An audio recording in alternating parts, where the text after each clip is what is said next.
ভার্সিটিতে একটা ছেলে ঢিলেঢালা পোশাক পরে প্রবেশ করলো।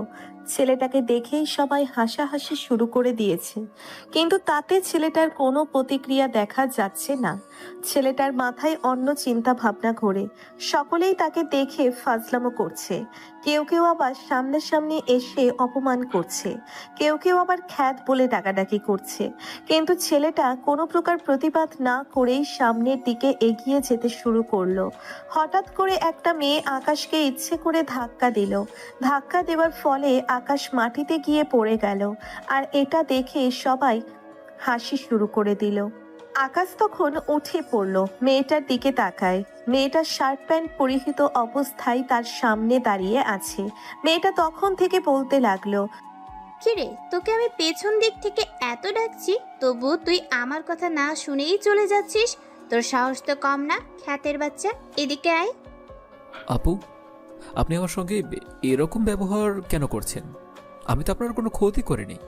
আমি তো আমার মতো করেই চলে যাচ্ছি। আপনি শুধু শুধু কেন আমাকে ধাক্কা মারলেন? আর আমি খ্যাত হতে যাব কেন?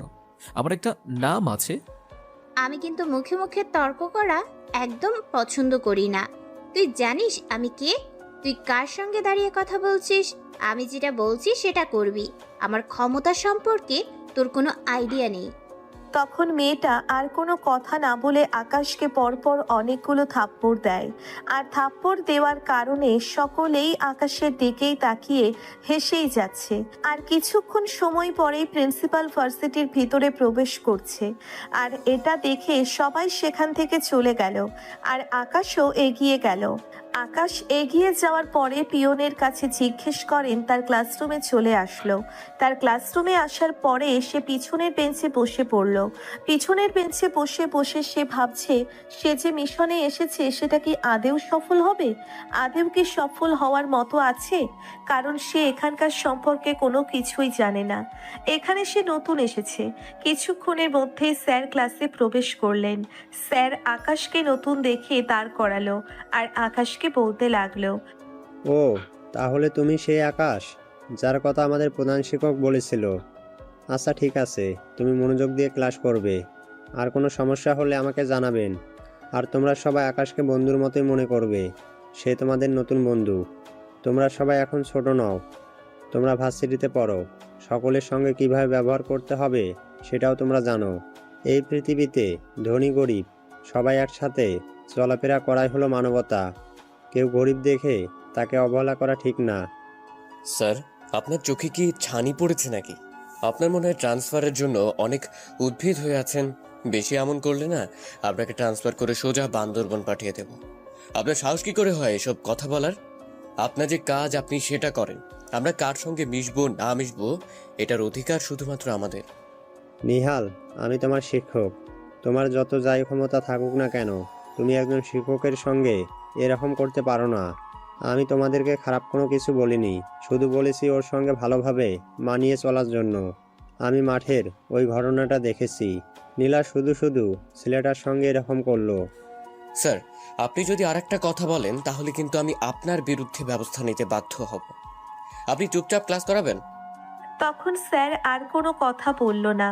স্যার তার নিজের মতো করে ক্লাস করাতে শুরু করলো। এই ভার্সিটির সবকিছু চলে নেহাল এবং নীলার কথায়। নীলা হলো নেহালের খালাতো বোন। বলতে গেলে এই ভার্সিটির সমস্ত কাজকর্ম হয়ে থাকে এদের দুজনের কথায়। তবে নেহালের থেকে নীলার ক্ষমতাটা অনেক বেশি, কারণ নীলার বাবা এই ভার্সিটির সভাপতি, তারপর আবার অনেক বড় বিজনেসম্যান তার বাবা, তাই তাদের অনেক ক্ষমতা। ক্লাস চলাকালীন সময়ে নীলা অনুমতি না নিয়েই প্রবেশ করলো। নীলা কোনো কিছু না বলে সবার সামনে বসে পড়ল, আর ক্লাসের মধ্যে সে মোবাইল টিপছে। স্যার তাকে কোনো কিছুই বলছে না, কারণ স্যারের কোনো কিছু বলার অধিকার নেই, কারণ কোনো কিছু বলতে গেলেই তার বিরুদ্ধে ব্যবস্থা নেওয়া হবে। এভাবেই ক্লাসের সময় শেষ হয়ে গেল, আর ক্লাস করে সবাই বের হলো। আকাশ ক্লাস করেন যথারীতি ভার্সিটি থেকে বের হচ্ছে। হঠাৎ করেই কিছু ছেলে এসে তাকে ধাক্কা দিল, আর ধাক্কা দেওয়ার ফলে আকাশ কিছুটা দূরে গিয়ে দাঁড়িয়ে পড়ল। আকাশ তাদেরকে কোনো কিছু না বলে যেতে শুরু করলো। আর তখন নেহালের বন্ধু আকাশকে বলতে লাগলো, কিরে, তোর এত বড় সাহস! তুই আমাদের কথা ছাড়া এখান থেকে চলে যাচ্ছিস? আমরা যখন যেতে বলবো তখন তুই এখান থেকে যাবি, বুঝতে পেরেছিস? ভাই আমি তো আপনাদের সঙ্গে কোনো কিছু করিনি। আপনারা শুধু শুধু কেন আমার সঙ্গে এরকমটা করছেন? আমাকে যেতে দিন, আমার অনেক কাজ আছে। তোর কাজ আছে, আমাদেরও তো কাজ আছে। শোন, ওই দোকান থেকে একটা প্যাকেট নিয়ে আয়, ওই প্যাকেট এনে ওই যে মেয়েটাকে দাঁড়িয়ে দেখছিস ওই মেয়েটাকে এনে দিবি। ভাই এটা কিসের প্যাকেট আমাকে বলতে হবে। যদি কিসের প্যাকেট সেটা না বলেন তাহলে কিন্তু আমি আনবো না। আর আমাকেই আনতে হবে কেন? আপনারা তো এখানে অনেকজন আছেন, আপনারা গিয়ে নিয়ে আসুন। তুই কি এখন সবার হাতে মার খেতে চাস নাকি? যদি প্রথম দিন আমাদের হাতে মার খেতে না চাস তাহলে যেটা বলছিস সেটা কর। নেহাল হলে তোকে এমনভাবে মারবে যে নিজের চেহারা পর্যন্ত নিজে চিনতে পারবি না। আকাশ কোনো উপায় না পেয়ে সেই দোকানে চলে আসলো। আকাশ মনে মনে ভাবছে তার পরিচয় পেলে সকলেই এখানেই প্যান্টের মধ্যে পোস্ট আপ করে দেবে, কিন্তু আকাশ তখন তার পরিচয় দিবে না, কারণ এখন পরিচয় দিলে তার সমস্ত প্ল্যান নষ্ট হয়ে যাবে। আকাশ দোকানে এসে সেই প্যাকেট নিয়ে ওই দাঁড়িয়ে থাকা নীলাকে দিয়ে দিল। আর নীলা প্যাকেটটা খুলে যেসব দেখতে পারলো সব দেখে আর সহ্য করতে না পেরে একটা থাপ্পড় দিল। আর থাপ্পড় দেওয়ার ফলে আকাশের ঠোঁট ফেটে রক্ত বের হচ্ছে। আর তখন নীলা আকাশকে বলতে লাগলো, শয়তানের বাচ্চা, তোর এত বড় সাহস কি করে হলো আমাকে এসব কিছু দেওয়ার? তোর আজকে কোনো ক্ষমা নেই। ভেবেছিলাম তোকে নিয়ে মজা করব, কিন্তু তুই যে এত বড় শয়তান আমি ভেবে দেখিনি। তোরা ছোট লোকরা শুধুমাত্র সুযোগ খুঁজিস যে আমাদের মতো বড় লোক মেয়েদেরকে নিয়ে কোনো কিছু করার। তাদের শরীরে হাত দিলেই তারা মান সম্মানের ভয় তোদেরকে বিয়ে করে, আর তোরা সম্পত্তির মালিক হয়ে যাবি। এত সস্তা না? আপু আপনি কি বলছেন? আমি তো কোনো কিছুই বুঝতে পারছি না। আমি তো এই ভার্সিটিতে নতুন ভর্তি হয়েছি। আমাকে ওই জুবাইর ভাইয়া দোকানে যেতে বলল, আর এই প্যাকেটটা নিয়ে আপনাকে দিতে বলল। আমি শুধুমাত্র এটাই করেছি। ওরা আমার নামে কখনোই এসব কিছু পাঠাবে না। আমি এটা খুব ভালোভাবেই জানি। ওদের কোনো সাহস হয়নি আমাকে এসব কিছু দেওয়ার, বুঝতে পেরেছিস? আমি জানি এই কাজটা তুই করেছিস। তোর মতো কিছু ছোট লোকদের জন্যই আজকে ভার্সিটিতে মেয়েরা এতটা অবহেলিত হয়ে থাকে। আপু প্লিজ আপনি আমাকে ক্ষমা করে দিন।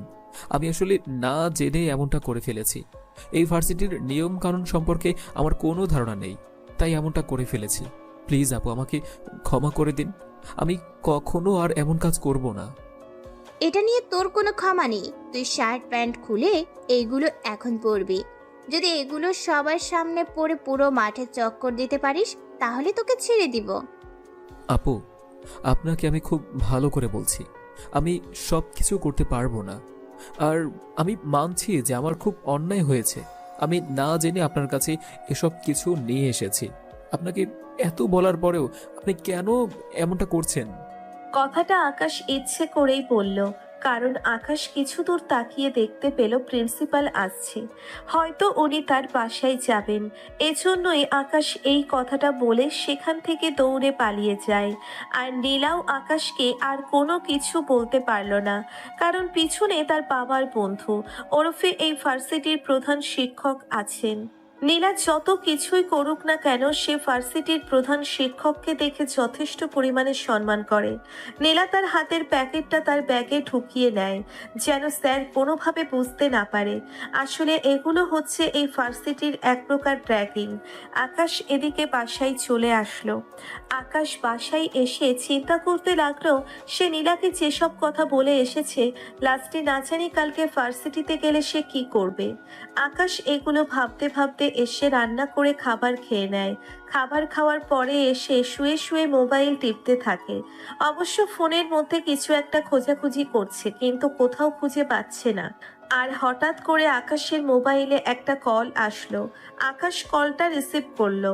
আকাশ কলটা রিসিভ করার পরে ওপাশ থেকে কেউ একজন আকাশকে বলতে শুরু করলো, ভাই, ওই দিন কুড়িগ্রাম শহরে যে হামলাটা হয়েছিল সেই হামলার সঙ্গে ঢাকা শাপলা চত্বরের হামলার কোনো পার্থক্য নেই।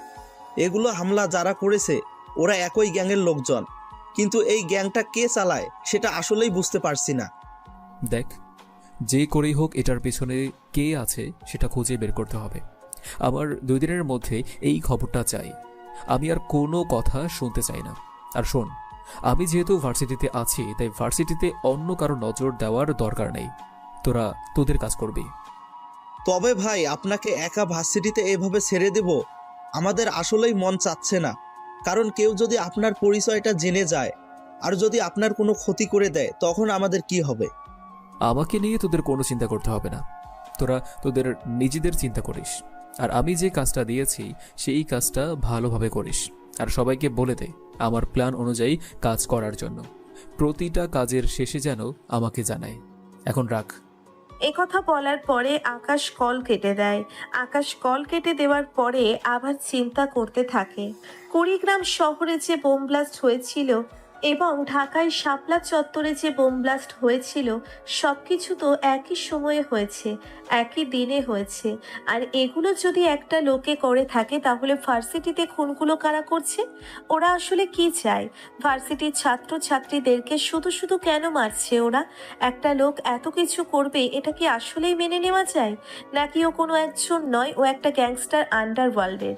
এত বছর ধরে রাজত্ব করছে আকাশ, কিন্তু কে এই গ্যাংস্টার সেটা তার ভালো করে জানতে হবে। আকাশ মোবাইলে একটা তথ্য পেয়েছিল, কিন্তু এতগুলো তথ্যর মাঝে এটা যে কোথায় চাপা পড়ে গেছে বুঝতেই পারছে না। অনেকক্ষণ খোঁজাখুঁজির পরে আকাশ কিছু কোড পেল, যেগুলো লাশের উপর থেকে পাওয়া গিয়েছিল। লাশ খুন করার পরে লাশের পকেটের মধ্যে ছোট কাগজের মধ্যে এক একটা করে কোড লেখা ছিল। আকাশ সবগুলো কোড তার ল্যাপটপে নিয়ে ভালোভাবে মেলাতে শুরু করলো। মেলানোর পরে তখন আকাশ জানতে পারলো সেখানে লেখা দ্য মিশন স্টার্ট। আকাশ তার এসব করতে করতেই সময়টা পার করে দেয়। সন্ধ্যাবেলায় আকাশ ছদ্মবেশে রেডি হয়ে নেয়, আর তখনই তার মোবাইলে আরও একটা কল আসে। আকাশ কলটা রিসিভ করলো, আর ওপাশ থেকে কেউ একজন তাকে বলতে থাকে, ভাই আপনি কোথায় আছেন? তাড়াতাড়ি এই জায়গায় আসেন, আমরা আপনার জন্য ওয়েট করে আছি। সকালেই আপনার সঙ্গে দেখা করে ওরা ওদের বিভিন্ন জায়গায় চলে যাবে, আপনি যেভাবে বলেছিলেন। আর ভাই, নতুন একটা খবর আছে, এই খবরটা ফোনে দেওয়া যাবে না, আপনাকে সরাসরি দিতে হবে। আপনি খবরটা শুনে চমকে যাবেন। ঠিক আছে, তোরা 10 মিনিট ওয়েট কর, আর যারা এসেছে তাদেরকে বল আমি 10 মিনিটের মধ্যেই আসছি। কেউ যেন কোথাও না যায়, সবাইকে আমার প্ল্যান বুঝিয়ে দিতে হবে। আকাশ তখন কল কেটে দেয়। আকাশ কল কেটে দেওয়ার পরে তাড়াতাড়ি করে রেডি হয়ে সেখানে চলে আসলো।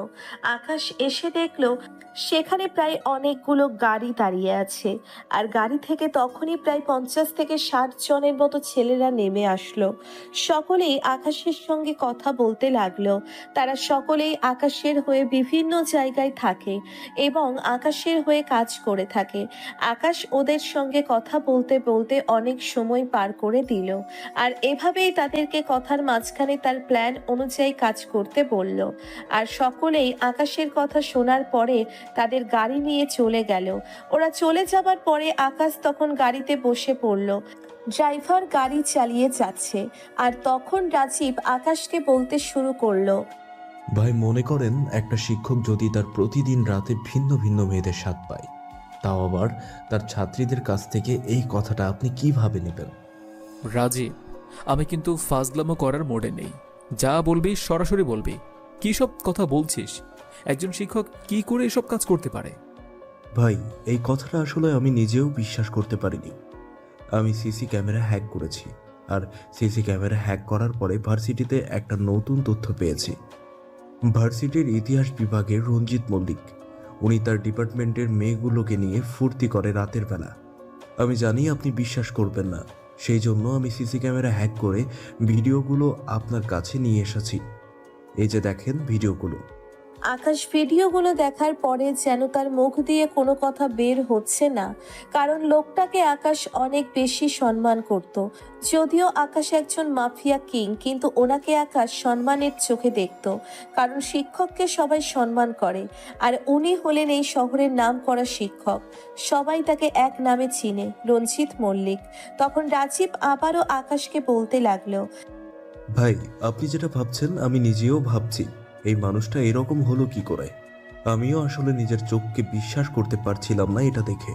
আপনি যদি চান তাহলে আপনাকে নিয়ে এখন একটা জায়গায় যেতে পারি, যেখানে গেলে হয়তো আপনি কোনো কিছু দেখতে পারবেন, যদি ভাগ্যে থাকে। আর যদি ভাগ্যে না থাকে তাহলে তো দেখতে পারবেন না। চলুন যাওয়া যাক। একথা বলার পরে আকাশ গাড়িতে উঠে পড়ল। আকাশ গাড়িতে উঠে পড়ার পরে গাড়িটা রাজীব নিজেই ড্রাইভিং করতে শুরু করলো। অনেক দামি একটা গাড়ি, বিএমডাব্লিউ। এই বিএমডাব্লিউ বাংলাদেশের মধ্যে শুধুমাত্র আকাশেরই রয়েছে, আকাশ ছাড়া অন্য কারো কাছে নেই, এবং এটা সবাই ভালো করেই জানে যে আকাশ ছাড়া এই এক্সপেন্সিভ জিনিসগুলো কেউ ব্যবহার করতে পারবে না। আকাশ একটু পরেই একটা নাইট ক্লাবের সামনে এসে গেল। সবাই গাড়ি থেকে নেমে পড়ল।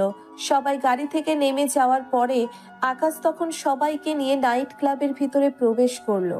আর ভিতরে প্রবেশ করার পরে দেখলো রঞ্জিত মল্লিক মেয়েদের সঙ্গে ডান্স করছে এবং ড্রিঙ্কস করছে।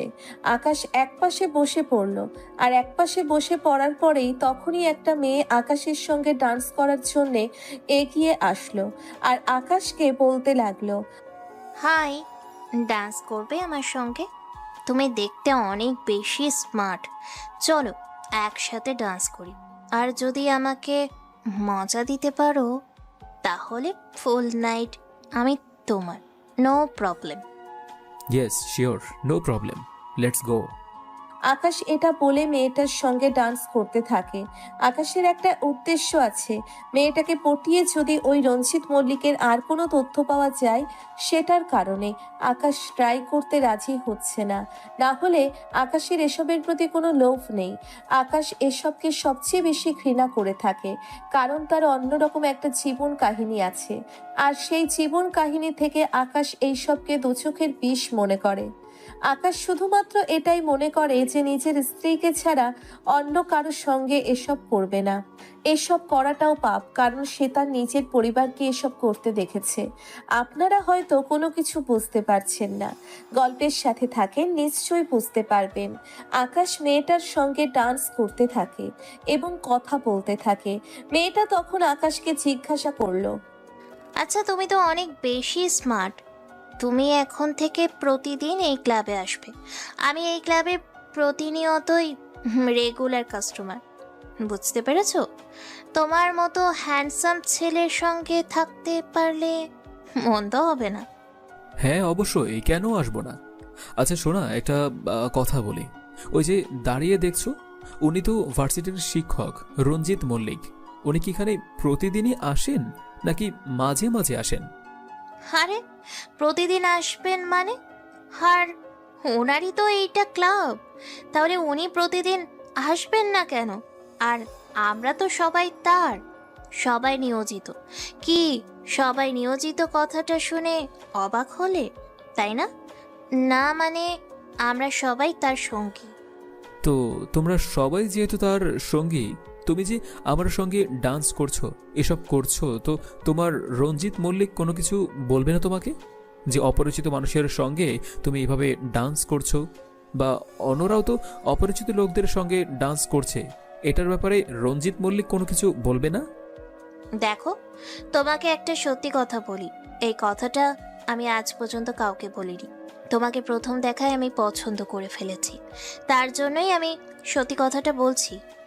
আমাদের কাজ হলো ছেলেদের সঙ্গে মিশে তাহাদের সঙ্গে রাত কাটিয়ে সমস্ত কিছু আত্মসাৎ করে নেওয়া, মানে কিডন্যাপ করে তাদের কাছ থেকে টাকা আদায় করা। যেমন বড়লোকদের ছেলেদের সঙ্গে এইসব বেশি করা হয়, কারণ গরিব ঘরের ছেলে মেয়েরা তো এখানে কখনোই আসবে না। আর নতুন নতুন মেয়েরা যারা আসবে সবাইকে আমাদের দলে টেনে নেওয়া, বুঝতে পেরেছো? তোমাকে আমি সব কিছু ফ্রি দিয়ে দিব, তুমি কোনো চিন্তা করো না, তোমার কোনো বিপদ হবে না। তোমাকে আমি সম্পূর্ণ নাইট ফ্রি করে দিলাম, তোমাকে এমনিতেও পছন্দ হয়েছে সেই জন্য। আকাশ এই কথাটা শোনার পরে তার যেন ঘাম বের হচ্ছে, কারণ এরকম জঘন্য কাজ আর কজনই বা করতে পারে। আকাশ এবার নতুন অভিজ্ঞতার সম্মুখীন হলো। এতদিনে আন্ডারওয়ার্ল্ডের রাজত্ব করে যতটা না জানতে পেরেছেন, এই সন্ধ্যার পর থেকে এর চেয়ে বেশি জানতে পারছে। একটা মানুষ এতটা খারাপ হয় কি করে? আকাশ কিছুক্ষণ চুপ থাকার পরে আবারও মেয়েটাকে প্রশ্ন করতে লাগলো, আচ্ছা তুমি যে এই লাইনে আছো, তোমার কি খারাপ লাগে না? তুমিও তো একটা মেয়ে, তোমার তো হাজবেন্ড, স্বামী, সন্তান, পরিবার এসবের প্রতি আগ্রহ থাকার প্রয়োজন, কিন্তু তুমি এটা না করে তুমি এসব বাজে কাজে কেন লিপ্ত হচ্ছ? তুমি ভালো করেই জানো যে এটা বাজে কাজ। হ্যাঁ, আমি এটা খুব ভালো করেই জানি যে এটা অনেক খারাপ কাজ, কিন্তু আসলে এটা ছাড়া আমার আর কোনো কিছু করার নেই। কারণটা তোমাকে অন্য একদিন বলবো, আজকে তোমাকে কোনো কিছু বলা সম্ভব না। আর এই রঞ্জিত মল্লিক আসলেই কোনো ভালো মানুষ না। ওর হাত অনেক লম্বা, অনেক লম্বা, যে তুমি কোনো ধারণা করতে পারবে না। তুমি একজন শুধুমাত্র বড়লোক বাবারই তো ছেলে, এইসবের প্রতি তোমার কোনো ধারণা নেই। আচ্ছা, আমরা তো এখন ভালো বন্ধু, চলো অন্য কোথাও গিয়ে সময় কাটাতে পারি। আই মিন, এমনি কোনো জায়গায়। এখানে অনেক বেশি কোলাহল হচ্ছে, সাউন্ড হচ্ছে, তাই এখানে কথা বলাটা বেটার হবে না আমাদের জন্য। এ কথা বলার পরে আকাশ মেয়েটাকে নিয়ে যথারীতি বাহিরে চলে আসলো। মেয়েটা চেয়েছিল অন্য একটা রুমে যাওয়ার জন্য, কিন্তু আকাশ যদি রুমে যেতে রাজি হতো তাহলে অন্য কিছু ঘটে যেতে পারত। আকাশ তার নিজেকে আগে সেভ করবে এটাই তার মাথার মধ্যে ঘুরে বেড়াচ্ছে। আকাশ মেয়েটাকে নিয়ে বাইরে আসার পরে গাড়ির সাথে হেলান দিয়ে দাঁড়ালো, আর সকলেই আকাশের দিকে খেয়াল করছে। রাজীব আকাশের কাণ্ড কারখানা দেখে হেসেই যাচ্ছে। কারণ আছে, একটা কারণ, আকাশ খুব ভালো মেয়েটার সঙ্গে জমিয়ে ফেলেছে, আর তার কারণেই মেয়েটার সবকিছু তাকে বলতে রাজি হচ্ছে। এত কম সময়ের মধ্যে আকাশ কোনো মেয়েকে পটিয়ে ফেলতে পারবেন এটা সত্যিই ধারণার বাইরে ছিল। সবাই ভাবতো আকাশ একটা অনেক শক্ত মনের একটা মানুষ, অনেক রাগী টাইপের একজন মানুষ, তার যে মন বলতে কোনো কিছু আছে এরা সবাই ভুলেই গিয়েছিল। গাড়িতে হেলান দেওয়ার পরে তখন বিজলি মেয়েটা আবারও আকাশকে বলতে লাগলো, আসলে আমি ছিলাম এই ভার্সিটির একজন ইতিহাস বিভাগের ছাত্রী। আমি কোনো না কোনোভাবে স্যারের সঙ্গে রিলেশনশিপে জড়িয়ে পড়ি। আসলে ভুলটা ছিল আমার একটু লোভ ছিল, আর সেই লোভের কারণেই স্যারের সঙ্গে রিলেশনশিপে জড়িয়ে পড়েছি। তখন স্যার আনম্যারিড ছিল, আর স্যার বিয়ে করেছে কিনা এখনো পর্যন্ত সেটাও আমাদের জানা নেই। রিলেশনশিপে জড়িয়ে পড়ার পরে সকল অপকর্মগুলো আস্তে আস্তে শুরু হয়। আস্তে আস্তে তার ব্যাপারে জানতে পারি, আর একটা সময় যখন আমি এগুলো থেকে বেরিয়ে আসতে চাই তখনও আমার বাবা মা পুরো পরিবারকে শেষ করে দেয়। আর আমিও ভয়ে এই কাজ করতে থাকি। আমাদের এই ক্লাবে প্রায় 20 জনের মতো মেয়ে আছে। এই 20 জন হলো তার প্রতি রাতের নিত্যদিনের সঙ্গী। এছাড়াও নতুন নতুন মেয়েগুলোকে যে এনে দিতে পারবে তাদেরকে সে অনেক টাকা দেয়। পরবর্তীতে এই মেয়েগুলোকে অন্য জায়গায় ট্রান্সফার করে দেওয়া হয়। অন্য জায়গায় বলতে এই মেয়েগুলোকে বিদেশিদের কাছে বিক্রি করে দেওয়া হয়, আর এইগুলো প্রতি সপ্তাহে ট্রাকে করে বর্ডার পার করে দেওয়া হয়। মেয়েগুলোকে সাজানো থেকে শুরু করে সেফটি দেওয়া সব কিছুর দায়িত্বে থাকি আমরা এই 20 জন। আমাদের এই 20 জনের কাজ হচ্ছে মূলত এটা। এছাড়া ওই যে কিডন্যাপিংয়ের কেসটা তো তোমাকে আগেই বলেছি। ও মাই গড, এভাবে সাধারণ মেয়েগুলোকে এত ক্ষতি করছে, তারপর আবার বিদেশিদের কাছে বিক্রি করে দিচ্ছে। কিন্তু এটার কি কোনো শেষ হওয়ার নেই? এভাবে কি চলতে থাকবে? মানুষ ভার্সিটিতে পড়াশোনা করতে আসে, অনেকেই আছে যারা গ্রাম থেকে উঠে এসে বড় নামিদামি একটা ভার্সিটিতে ভর্তি হয়ে নিজের জীবনটাকে গোছাতে চায়। তাদের পরিণতি কি তোমার অবস্থাই হবে? মানে তুমি তো বেঁচে গিয়েছো, তোমাকে বিদেশে পাচার করেনি। আমি মানছি তুমি অনেক বেশি কষ্টে আছো, কিন্তু যাদেরকে বিদেশে পাচার করে দেওয়া হয় তাদের কি অবস্থা করে তুমি কি একবার ধারণা করতে পারো? হ্যাঁ, আমি সেটা জানি। আর আমি বেঁচে গিয়েছি কারণ আমি তার গার্লফ্রেন্ড ছিলাম। এই কারণে হয়তো দয়া করে আমাকে বিদেশে বিক্রি করে দেয়নি, আমাকে এসবের প্রতি দায়িত্ব দিয়ে রেখেছে। যদি আমি ঠিকমতো দায়িত্ব পালন না করি তাহলে আমাকেও বিক্রি করে দেবে যে কোনো সময়। তার জন্যই ভয়ে এসব করে থাকি। আসলে মৃত্যু ভয় সবারই থাকে, সেই জন্যই আমি এসব করছি। পালিয়ে যাওয়ার কোনো সুযোগ নেই। চারিদিকে তার লোকজন রয়েছে, যে কোনো সময় ধরে ফেলতে পারে। আর ওদেরকে বিদেশে পাচার করে দেওয়ার পরে বিদেশিরা ওদেরকে মন মতো ব্যবহার করেন, যেভাবে ইচ্ছে সেভাবে ব্যবহার করতে পারেন। তোমাকে কি বলতে চাচ্ছি তুমি ভালো করেই বুঝতে পারছো। আর পত্রপত্রিকায় তুমি ভালো করেই জানো কিভাবে কি করে লেখালেখি হয়। সবকিছু মেনে নিতে না পারলে মেয়েগুলোকে ওরা হত্যা করে ফেলে, আর হত্যা করার পরে কিডনি এবং আরও কিছু বডির অংশগুলোকে ওরা পিস হিসেবে বিক্রি করে দেয়। এইগুলোর মধ্যেও এই রঞ্জিত মল্লিকেরও হাত রয়েছে। তবে রঞ্জিত মল্লিক শুধু একা নয়, রঞ্জিত মল্লিকের অন্য একজন সাহায্য করছে, কিন্তু নামটা হচ্ছে রঞ্জিত মল্লিকের, আর সেই হলো মাস্টার মাইন্ড। কিন্তু সেই মাস্টার মাইন্ডের নাম কি, কোথায় থাকে, কি তার পরিচয়, আমরা কোনো কিছুই জানি না। সে সবার আড়ালে থাকে। তুমি আমাকে বিশ্বাস করে সব কিছু বলে দিলে। এখন যদি আমি তোমার সঙ্গে বিশ্বাসঘাতকতা করি, আর যদি ওরা তোমাকে মেরে ফেলে বা আমি তোমাকে মেরে ফেলি? আসলে তোমার প্রথম দেখাতেই আমার ভালো লেগে গিয়েছিল, তার জন্যই তোমার সঙ্গে আমি মিলিত হয়েছি। তুমি চাইলে আমার যে কোনো কিছু করতে পারো, আর যদি তোমার ওইসব করার ইচ্ছে থাকে চলো, তোমাকে রুমে নিয়ে যাচ্ছি। তুমি যেহেতু আমাকে বিশ্বাস করে সব কিছু বলে দিয়েছ, তাহলে আমি আমার নিজের পরিচয় লুকিয়ে রাখবো না। তুমি জানো আমি কে? আমি সেই আন্ডারওয়ার্ল্ডের মাফিয়া কিং আকাশ চৌধুরী। একথা বলার পরে আকাশ তার ট্যাটু করা হাতটা বাড়িয়ে দেয়, আর ট্যাটুটা দেখার পরে বিজলি আকাশের দিকে ভূত দেখার মতো তাকিয়ে আছে। বিজলি অনেকটা ভয় পেয়ে গেছে, কারণ সে কার সঙ্গে এতক্ষণ কথা বলেছে যে কিনা পুরো আন্ডারওয়ার্ল্ডে রাজত্ব করছে। সে তার সঙ্গে এতক্ষণ এসব কথা বলছিল। বিজলি চুপ করে আছে, মাথা নিচু করে আছে। আর তখন আকাশ বিজলির ভয় কাটানোর জন্য বিজলিকে বলতে লাগলো, ভয় নেই, আমি তোমার কোনো ক্ষতি করব না। আসলে এখানে তোমার কোনো দোষ নেই। তুমি তোমার নিজের জীবন রক্ষার জন্য তুমি এসব কাজ করছো। ওই রঞ্জিত মল্লিক এবং তার পেছনে কে আছে সব কিছু আমি খুঁজে বের করব। তুমি শুধু আমাকে সাহায্য করবে কিনা সেটা বলো। তুমি কি চাও না তোমার মতো যারা এর শিকার হয়েছে, যারা তার আপন প্রিয় মানুষটাকে হারিয়েছে, যার কারণে সমাজে এসব অপকর্ম বেড়ে গিয়েছে, সে শাস্তি পাক, অন্য মেয়েরা তাদের সঠিক বিচার পাক? হ্যাঁ, আমি খুব করে চাই যে যারা আমার এই সর্বনাশ করেছে তারা যেন এই দুনিয়ার বুকে আর বেঁচে না থাকে। আমি নিজে তো শেষ হয়েছি, আমি চাই না আর কোনো মেয়ে এই ফাঁদে পা দিক। দেশের মধ্যে শুধুমাত্র এর কারণে অপকর্মগুলো হচ্ছে। এই কিছুদিন আগে শাপলা চত্বরে বোম ব্লাস্ট হয়েছে এবং কুড়িগ্রামে বোম ব্লাস্ট হয়েছে শুধুমাত্র এই রঞ্জিত মল্লিকের জন্য। তবে এর পেছনে আরও একজন আছে, সেটাকে খুঁজে বের করতে হবে। কিন্তু রঞ্জিত মল্লিক এটা কখনোই সহজে বলবে না। এটা বের করা অনেক বেশি কষ্টকর হয়ে যাবে। তুমি কোনো চিন্তা করো না, তুমি শুধু আমার প্ল্যান মোতাবেক কাজ করে যাও। তোমার যা সেফটি দেওয়া লাগে সব কিছু আমি করব।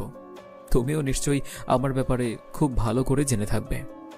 আমি যদি মরে যাই আমার কোনো সমস্যা নেই, তবুও তো এই শয়তানটার মৃত্যু হবে। এখন আমি ভরসা পাচ্ছি যে আমি মরে গেলেও কেউ একজন আছে যে এদেরকে শেষ করবে। তারপর আকাশ তার নাম্বারটা বিজলির কাছে দিয়ে দিল, আর বিজলির কাছে নাম্বারটা দিয়ে দেওয়ার পরে বিজলি নাম্বারটা নিয়ে চলে গেল। সেখান থেকে আকাশও সবাইকে নিয়ে তার বাসায় চলে আসলো। সবাইকে নিয়ে বাসায় আসার পরে কিছু বিষয় নিয়ে আলোচনা করতে লাগলো, আর সবাই আকাশকে রেখে সবাই যে যার মতো করে চলে গেল। পরের দিন সকালবেলা আকাশ রেডি হয়ে নিল ভার্সিটির জন্য। খ্যাত হয়ে রেডি হয়ে আবারও চলে আসলো ভার্সিটিতে। একটা গাছের নিচে বসে আছে সে, ক্লাস শুরু হতে বেশ অনেকক্ষণ দেরি হবে। কিছুক্ষণ পরেই নীলা তার দিকে এগিয়ে আসলো। নীলা তার দিকে এগিয়ে আসার পরে তখন আকাশকে বলতে লাগলো, কিরে, তুই রাত 10টার দিকে নাইট ক্লাবের সামনে কি করছিলি?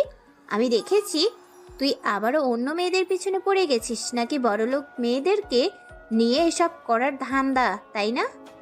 আপু, আপনি এসব কি বলছেন? আমি তো আসলেই কোনো কিছু বুঝতে পারছি না। আমি শুধুমাত্র সাধারণ একটা ছেলে। আমি দিন আনি দিন খাই, আর অনেক কষ্ট করে এই ভার্সিটিতে চান্স পেয়ে পড়াশোনা করছি। রাত 10টা তো অনেক সময়, এত রাতে আমি বাহিরে কি করে বের হব? আর তাও আবার এই নাইট ক্লাবের সামনে। আমি তো কখনো নাইট ক্লাবের ধারে কাছেও যাইনি। এখানে গেলে অনেক টাকা লাগে। আপনি হয়তো আমার জায়গায় অন্য কাউকে দেখেছেন। মানুষের মতো মানুষ অনেকেই থাকতে পারে। আমি শুনেছি একটা মানুষের মতো 7 জন মানুষ হতে পারে। সেটা ঠিক, আমি তোর মতো কাউকে হয়তো দেখেছি কালকে একটা দামি গাড়ির মধ্যে হেলান দিয়ে কথা বলছিল। আচ্ছা সেটা বড় কথা নয়, এসব কথা বাদ দে। তুই কালকে আমাকে ওই কথাটা কেন বলেছিস? আমাকে যে এই কথাটা বলার পরে ধরে চলে গিয়েছিলি কেন? আপু, আমি বুঝতে পারিনি আপনাকে ওই প্যাকেটটা দেওয়ার পরে ওই অবস্থা হয়ে যাবে। আমি সত্যি জানতাম না যে ওই প্যাকেটের মধ্যেই এসব কিছু থাকবে। আপনি আমাকে ক্ষমা করে দিন। আমি আর কখনো আপনার সামনেও আসবো না। সেটা বললে তো হবে না। তুই যেহেতু অন্যায় করেছিস সেই জন্য তোকে শাস্তি পেতে হবে। এখন যা আমার জন্য দোকান থেকে আইসক্রিম নিয়ে আয়, আর এই নিয়ে 500 টাকা একটা আইসক্রিম আনবি, আর বাকি টাকা তোর কাছে রেখে দিবি। এই কথা বলার পর আকাশ দোকানে চলে আসলো। আকাশ দোকানে আসার পরে নীলার জন্য আইসক্রিম কিনে নিয়ে বাকি টাকা তাকে ফেরত দিল। বাকি টাকা নীলা না নিয়েই সেখান থেকে তার বান্ধবীদের কাছে চলে গেল। তার বান্ধবীদের সঙ্গে গিয়ে আলোচনা করতে লাগলো। গল্প করতে করতে সময়টা পার হয়ে গেল। আর আকাশ এদিকে ভার্সিটিতে কাউকে খুঁজতে লাগলো। আর হঠাৎ করে দেখলো ছেলেটা ক্লাসে প্রবেশ করছে। আকাশও তাড়াতাড়ি করে ক্লাসে প্রবেশ করলো। এমন জায়গায় গিয়ে বসে পড়েছে যেন সবাইকে খুব ভালোভাবে লক্ষ্য করা যায়। স্যার ক্লাস করাচ্ছেন। স্যার ক্লাস করানোর সময় নীলা ক্লাসে প্রবেশ করলো। নীলা ক্লাসে প্রবেশ করে সে তার জায়গা মতো বসে পড়লো। আর হঠাৎ করে একটা ছেলে তার মোবাইল বের করলো। আর তার মোবাইলটা বের করার পরে কারোর সঙ্গে যেন মেসেজ করছে, যে মেসেজটা ছিল এরকম: বস, আজকে নেহাল ভাই আপনার সঙ্গে দেখা করতে যাবে, আপনি জায়গা মতো চলে আসবেন। আর রঞ্জিত স্যার আপনার সঙ্গে এখন দেখা করতে পারবে না, আপনার সাথে কোনো এক সময় দেখা করবে, আর সব কিছু নেহাল আপনাকে জানিয়ে দেবে। আকাশ দূর থেকে মেসেজ করাটা দেখে নিল। আর মেসেজটা দেখার পরে কিছুটা আন্দাজ পেল নেহাল কার সঙ্গে দেখা করতে যাচ্ছে। তাহলে কি সেই বসের সঙ্গে নেহাল দেখা করতে যাচ্ছে, নাকি অন্য কারোর সঙ্গে? এত সহজে ওই বসকে সে পেয়ে যাবে এটা কখনোই হতে পারে না। সে হয়তো অন্য কেউ হতে পারে। যে গোপনে আছে আসল বস এত তাড়াতাড়ি সামনে আসতে পারে না। তবে সে খুব ভালো করেই জানে যে ওই তাদের বস কোথায় আছে। আকাশ যথারীতি ক্লাস শেষ করলো। আর ক্লাস শেষ করার পরে তখন ভার্সিটির পিছনে চলে আসলো। ভার্সিটির পিছনে এসে অফিস রুমের জানালা দিয়ে দেখতে শুরু করলো। রঞ্জিতের রুমে 2 জন ছেলে প্রবেশ করেছে। 2 জন ছেলে প্রবেশ করার পরে তখন রঞ্জিত স্যারকে বলতে লাগলো, নেহাল আজকে মাহিনের সঙ্গে দেখা করতে যাবে, আর মাহিন 2টা প্রোডাক্ট চেয়েছে, আর 2টা প্রোডাক্ট খুবই ইনট্যাক্ট চেয়েছে। ইনট্যাক্ট ছাড়া নাকি তার চলবে না, আর এই 2টাকে ব্যবহার করার পরে সে নিজেই আপনার কাছে পাঠিয়ে দেবে। আপনি পরে এটাকে অন্য জায়গায় বিক্রি করে দিতে পারেন। এভাবে আমার অফিস রুমে আসার কোনো প্রয়োজন নেই, যা বলার সব কিছু মোবাইলে বলবি। এভাবে হুটহাট চলে আসাটা আমার জন্য অনেক বেশি রিস্ক হয়ে যাবে, আর আমি চাই না যে আমি কোনো সমস্যায় পড়ি। তোরা যেভাবে চলাফেরা শুরু করে দিয়েছিস, আমি তো খুব তাড়াতাড়ি ধরা খেয়ে যাব। আরে আপনার কোনো কিছু হবে না, এই প্রশাসনকে তো আপনি টাকা দিয়ে মুখ বন্ধ করে রেখেছেন। এই প্রশাসন চোখ থাকতেও চোখ দিয়ে কোনো কিছু দেখবে না, চোখ বন্ধ করে রাখবে সব সময়। সেটা আমি খুব ভালো করে জানি, কিন্তু এটা মনে রাখতে হবে, আকাশের লোকজন যে কোনো জায়গা দিয়ে আসতে পারে। এমনকি আকাশ নিজেও এখানে আসতে পারে। যদি আকাশ একবার এসে যায় তাহলে আমাদের কারোরই রক্ষা নেই, বসেরও রক্ষা নেই। বসকে ভিতর থেকে টেনে বের করে আনবে এই আকাশ। এই আকাশ যতটা ভয়ঙ্কর এটা তোর আর তার ব্যাকগ্রাউন্ড দেখে জানতে পারবি। ঠিক আছে, আমরা তাহলে গেলাম। আপনি সময় মতো করে গাড়িতে করে পাঠিয়ে দেন। আর নেহাল ভাইয়ের কাছে 1 কোটি টাকার হিরোইন দিয়ে দিবে মাহিন ভাই। এ কথা বলার পরে ছেলেগুলো চলে গেল। আর ছেলেগুলো চলে যাওয়ার পরে রঞ্জিত স্যার যেন কাউকে কল করলো। একবার কল দেওয়ার পরে কিছুক্ষণ কথা বলল। আর এদিকে আকাশ তাড়াতাড়ি করে মাঠে চলে আসলো। মাঠে আসার পরে দেখলো নেহাল স্বাভাবিকভাবেই তার বন্ধু বান্ধবের সঙ্গে আড্ডা দিচ্ছিল। আর যে 2 জন ছেলে স্যারের রুমে গিয়েছিল তারাও নেহালের সঙ্গে আড্ডা দিচ্ছে। বোঝার কোনো উপায় নেই যে তারাই ওই গ্যাংস্টারের সদস্য। পাশ দিয়েই চলে যাচ্ছিল আকাশ। হঠাৎ করেই নেহাল তাকে ডাকলো। আকাশ তার কাছে গেলে তারা তখন আকাশকে বলতে লাগলো, কিরে খ্যাতের বাচ্চা খ্যাত, কালকে এতটা দৌড়ানি এবং এতটা থাপ্পড় খাওয়ার পরেও আজকে তুই ভার্সিটিতে কেন এসেছিস? তোর কি লজ্জা শরম বলতে কেন কিছু নেই? ভাই, যেখানে আমি কোনো অন্যায় করিনি তাহলে কি করে আমি ভার্সিটি মিস দিব? আমি তো এখানে পড়াশোনা করতে এসেছি, আমি অন্য কোনো কাজ করতে আসিনি। আমি আমার মতো করেই পড়াশোনা করব। আর এখানে ভার্সিটিতে না আসার কথা কেন আসবে? তুই কিন্তু মুখে মুখে তর্ক করা শুরু করে দিয়েছিস। আমার মাথা গরম করাবি না। আমি মুখে মুখে তর্ক করা একদম পছন্দ করি না। আর একটা কথা বললে তোকে মেরে এখানে শুটকি করে দেব, ক্ষেতের বাচ্চা ক্ষেত ফকিন্নি। শোন, নীলাকে গিয়ে এই চিরকুটটা দিবি, আর এই চিরকুটের মধ্যে কি লেখা আছে সেটা পড়তে পারবি না। যদি পড়িস তাহলে তোকে সোজা ফায়ার করব। এই যে দেখেছিস আমাদের হাতে পিস্তল, তোকে মেরে ফেললে আমাদের কেউ কোনো কিছু করতে পারবে না, কারণ তোর মতো খ্যাতের হয়ে কেউ এগিয়ে আসবে না। সবাই আমাদের দেখে ভয় পায়, বুঝতে পেরেছিস? যেটা বলছি সেটা কর। আকাশ কোনো উপায় না পেয়ে ওই চিরকুট হাতে নিয়ে নীলার দিকে যেতে শুরু করলো। নীলা তার বান্ধবীদের সঙ্গে আড্ডা দিচ্ছিল। আকাশ এই ফাঁকে চিরকুটের মধ্যে লেখা আমি তোমাকে ভালোবাসি, আকাশ এই লেখাটা পড়ে হেসে দিল, কারণ সে আসলেই নীলাকে অনেক বেশি ভালোবাসে। কিন্তু এই প্যাচেতে পড়ে ভালোবাসি বলাটাও হয়ে গেল। আকাশ নীলার কাছাকাছি চলে আসলো। কাছাকাছি আসার পরে তখন চিরকুটটা নীলার হাতে দিল, আর নীলার হাতে দেওয়ার পরে তখন নীলা কোটটা পরে তার বান্ধবীদেরকে দেখায়। তখন তার বান্ধবীরা বলতে শুরু করলো, নীলা, তুই কি এখন এসব খ্যাতের কাছ থেকে লাভ লেটার পাওয়া শুরু করে দিয়েছিস? আজকে সত্যি আমাদের অনেক সৌভাগ্য যে এরকম খারাপ ছেলে তোকে প্রপোজ করেছে, আর আমরা সেটার প্রমাণ। সত্যি করে বল, এটা কি তুই নিজে দিয়েছিস নাকি তোকে অন্য কেউ এটা দিয়ে পাঠিয়েছে? আর তোর সাহস কি করে হলো আমাকে লাভ লেটার দেওয়ার? কালকে কি সব দিয়েছিস আর আজকে আমাকে লাভ লেটার দিয়েছিস? তোকে ইচ্ছে করছে মেরে ফেলতে। আজকে আমার বার্থডে, সেজন্য আমি তোকে কোনো কিছু বলছি না, না হলে তোকে এমন থাপ্পড় দিতাম যে সারা জীবন হাসপাতালের বেডে শুয়ে থাকতি। যারাই আমাকে প্রপোজ করতে এসেছে আজ পর্যন্ত তাদের কি অবস্থা হয়েছে আমার বান্ধবীদের কাছ থেকেই শুনে নিস। এই পর্যন্ত যারা নীলাকে প্রপোজ করতে এসেছে তাদের ঠিকানা হয়েছে শুধুমাত্র হাসপাতালে। এখনো মনে হয় ঢাকা মেডিকেল কলেজের 7 জন ভর্তি আছে। ওরা কোনোদিন সুস্থ হতে পারবে কিনা সেটা জানা নেই।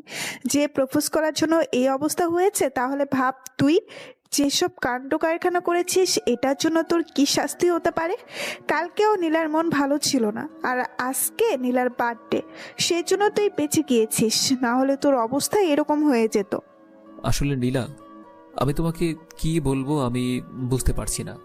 আসলে আমাকে ওখান থেকে একটা ভাইয়া আমাকে এই চেক কোডটা দিয়ে বলল তোমাকে দেওয়ার জন্য, তার জন্যই এনে দিলাম।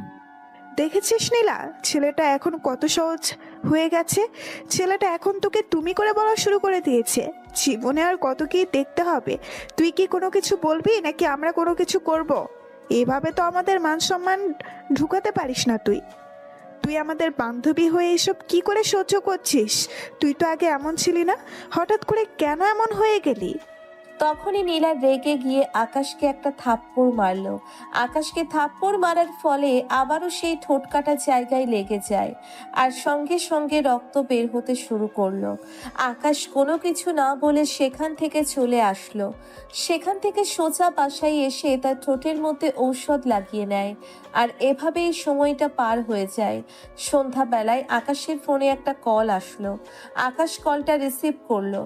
আকাশ কলটা রিসিভ করার পরে ওপাশ থেকে জুবায়ের তাকে বলতে শুরু করলো, ভাই, নেহাল তার বাসা থেকে গাড়ি নিয়ে বেরিয়ে পড়ছে, আর তার গাড়ির মধ্যে দুটো মেয়ে রয়েছে। দুটো মেয়েকে হোস্টেল থেকে ধরে এনেছে, অনেক চিল্লাচিল্লি করছে, কিন্তু আমাদের সামনে মেয়েগুলোর হাতের মধ্যে ইঞ্জেকশন দিয়ে দেয়, আর সঙ্গে সঙ্গে মেয়েগুলো অজ্ঞান হয়ে যায়। ঠিক আছে, তোরা নেহালের গাড়িটাকে ফলো করতে থাক, আর আমি এখনই আসছি। আর জিপিএস ট্র্যাকার আমি অন করে রাখবো, বুঝতে পেরেছিস? আমি আসার পরে তোরা এখান থেকে চলে যাবে আর আমাকে ফলো করতে থাকবে। আকাশ তখন তাড়াতাড়ি করে রেডি হয়ে নেয়, আর রেডি হয়ে নেওয়ার পরে তার গাড়িটা নিয়ে তাড়াতাড়ি করে সেখানে যেতে থাকে। কিছুক্ষণ পরে নেহালের গাড়িকে ফলো করতে থাকে এবং জুবায়ের তার গাড়ি নিয়ে তার গোডাউনে চলে গেল। আর তার গোডাউনে যাওয়ার পরে আকাশের জিপিএস ট্র্যাকার ফলো করতে থাকে। আকাশ নেহালের গাড়িটাকে ফলো করতে করতে একটা জঙ্গলের সামনে এসে থামলো আর নেহাল গাড়ি থেকে নেমে পড়লো। নেহাল গাড়ি থেকে নেমে পড়ার পরে অপেক্ষা করতে লাগলো। আর এদিকে আকাশও তার গাড়ি থেকে নেমে অন্য একটা জায়গায় লুকিয়ে পড়লো। আর কিছুক্ষণ পরেই আকাশ খেয়াল করলো আর একটা গাড়িতে করে একজন লোক আসে। আর এটাই হয়তো সেই মাহিন। মাহিন গাড়িটা নেহালের সামনেই থামালো। মাহিন সহ গাড়ি থেকে আরো বেশ কজন ছেলেরা নেমে পড়লো। আর ছেলেরা নেমে পড়ার পরে মাহিন তখন নেহালকে বলতে শুরু করলো, শোন, পরবর্তী নির্দেশ না দেওয়া পর্যন্ত আমার কোনো প্রোডাক্ট লাগবে না। আর কোটি টাকার হিরোইন দিয়েছে, এটা শেষ হওয়ার পরে আমাকে জানাবি। রকি তোকে মালামালে পৌঁছে দেবে। আর আকাশের লোকজন চারিদিক দিয়ে ছড়িয়ে পড়ে আছে, যে কোনো মুহূর্তে অ্যাটাক করতে পারে, তাই সাবধানে চলাফেরা করতে হবে। আর আমি নির্দেশ না দেওয়া পর্যন্ত এভাবে দেখা করবি না। আমি যখন বলবো তখনই দেখা করবি। ভাই, আপনি যেভাবে বলেছিলেন আমি সেভাবেই কাজ করছি। আর ভার্সিটিতে এখন মেয়েরা অনেক সতর্ক হয়ে গেছে, কেউ আর মিথ্যে কথায় চলে আসতে চায় না। সবাই এখন চালাক হয়ে গেছে। আর পুরনো প্রোডাক্টগুলো শুধু আছে, নতুন প্রোডাক্ট কোনোভাবেই ম্যানেজ করতে পারছি না। আর হিরোইনগুলো বিভিন্ন ভার্সিটিতে পৌঁছানোটাও অনেক বেশি টাফ হয়ে গেছে, কারণ রাস্তায় আকাশের লোকজন ছদ্মবেশে দাঁড়িয়ে থাকে। তাই ভয়ের কারণে কেউ ট্রাক নিয়ে যেতে চাইছে না। ট্রাক নিয়ে গেলেই যে কোনো মুহূর্তে আকাশের লোকজন গুলি করে দিতে পারে, তার ভয় কেউ যাচ্ছে না। ঠিক আছে, আমি বসের সঙ্গে এই বিষয়টা নিয়ে আলোচনা করব এবং আমাদের লোকজন আরও বাড়াতে হবে। আর লোকজন বাড়ানোর ফলেই আমরা সকল ভার্সিটিতে হিরোইনগুলো পাচার করতে পারবো। ড্রাগসের ব্যবসাটা আরও বেশি উন্নত করতে হবে। হ্যাঁ ভাই, আপনি ঠিক কথা বলেছেন। আর এখানে থাকাটা আমাদের জন্য অনেক বেশি রিস্ক হয়ে যাবে। যদি কোনোভাবে আকাশের কাছে খবরটা পৌঁছে যায় তাহলে কিন্তু আমাদের এই সমস্যা হতে পারে। তার জন্য বলছি, খুব তাড়াতাড়ি এখান থেকে সরে পড়তে হবে, যে কোনো মুহূর্তে তার চলে আসতে পারে। এই কথা শোনার পরে আকাশ তাড়াতাড়ি করে ফায়ার করাতে প্রথমেই মাহিনের হাতের মধ্যে গুলিটা লেগে গেল, তার পিস্তলটা পড়ে গেল। আর তখন আকাশ একের পর এক গুলি করতে থাকে। আকাশের গুলি দেখে আকাশের লোকেরাও ওদেরকে গুলি করতে থাকলো। আর শেষ মুহূর্তে নেহাল পালিয়ে যায়, কিন্তু আকাশ তাকে ধরে ফেললো। আকাশ তাকে দৌড়তে দৌড়তে জঙ্গলের ভিতরে নিয়ে আসলো। অবশেষে ধরে ফেলতে সক্ষম হলো। আর ধরে ফেলার পরে তখন আকাশকে নেহাল বলতে শুরু করলো, কে তুই? তুই আমাকে এভাবে মারছিস কেন?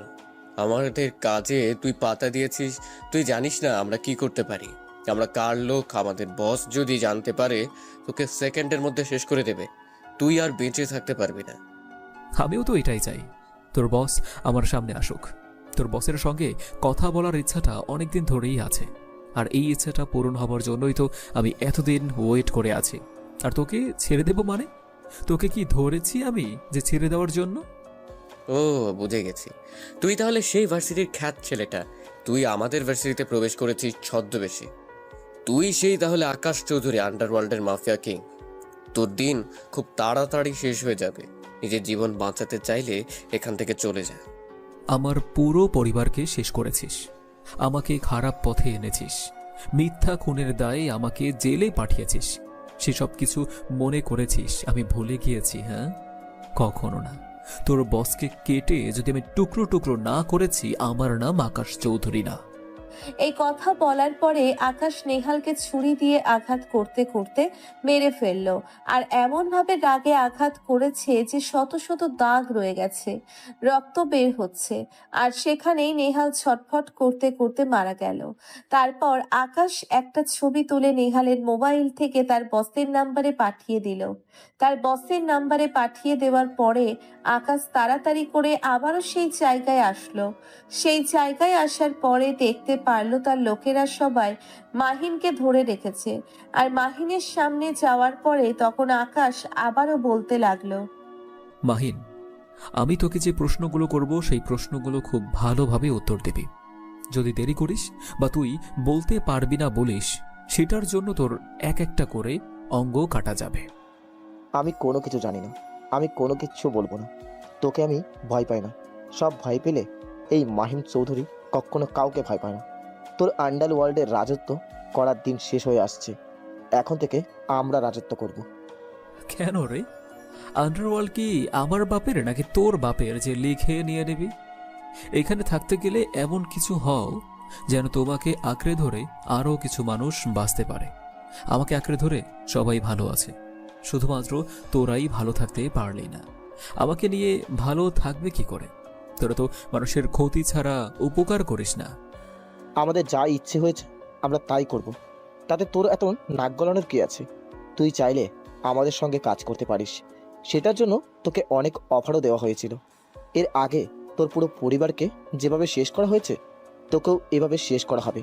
তুই শুধুমাত্র কিছুদিন ধৈর্য ধর।